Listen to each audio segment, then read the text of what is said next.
आजचा विषय आहे सबबी, हारण्याचा शांत शत्रू. कधी विचार केलाय का, आपण जिंकायला जन्मलो आहोत पण हारतो कशामुळे? शत्रू बाहेरचा नसतो, तो लपलेला असतो आपल्यातच. त्याचं नाव आहे सबबींची सवय. कथेने सुरू करूया. दररोज माझ्याकडे काम करणारी बाई एक दिवस उशिरा आली. मी विचारलं, काय झालं, तब्येत बरी नाही का? ती म्हणाली, अहो काही नाही, गादीवर बसले आणि मला लागली, म्हणजे डुलकी लागली.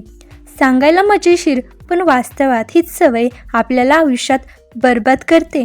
आपणही अशाच छोट्या छोट्या सबबी बांधतो आणि स्वप्नांचं घर कोसळतं.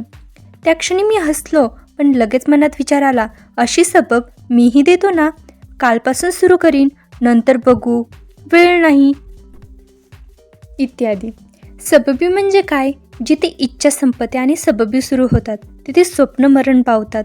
लोक म्हणतात माझ्याकडे वेळ नाही, पण फोनमध्ये स्क्रोल करण्यासाठी तास भरपूर असतात.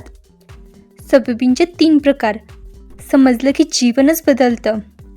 पहिला सबब, बॅड एक्सक्यूज. एकूणच समोरच्याला कळतं हे फक्त टाळाटाळ आहे. उदाहरणार्थ, माशाला धुण्याची गरज काय, ते पाण्यातच राहतो ना. Second, big excuse. सणानंतर करेन, नवीन वर्षापासून सुरू करेन, काम पुढे ढकलून आळसाला पोचणं. Third, good excuse. सर्वात धोकादायक. काम अपूर्ण आहे, पण मनाला वाटतं काम पूर्ण झालं. यशाचा प्रवास कसा असतो ते एक उदाहरणाद्वारे समजूया. मुंबई ते सिटी 3 रस्ते असतात.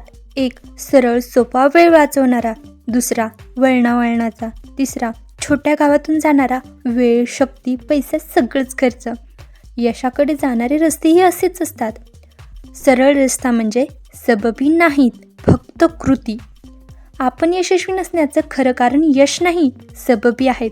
लोकांना अडथळे हरवत नाहीत, त्यांचे बहाणे त्यांना हरवतात. आजपासून स्वतःला विचार, मी सबबी देतोय का?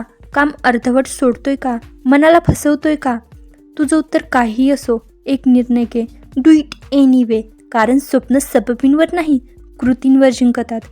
जेव्हा तू सबबी मारशील, तेव्हा नशीब तुझ्यावर हसू लागेल.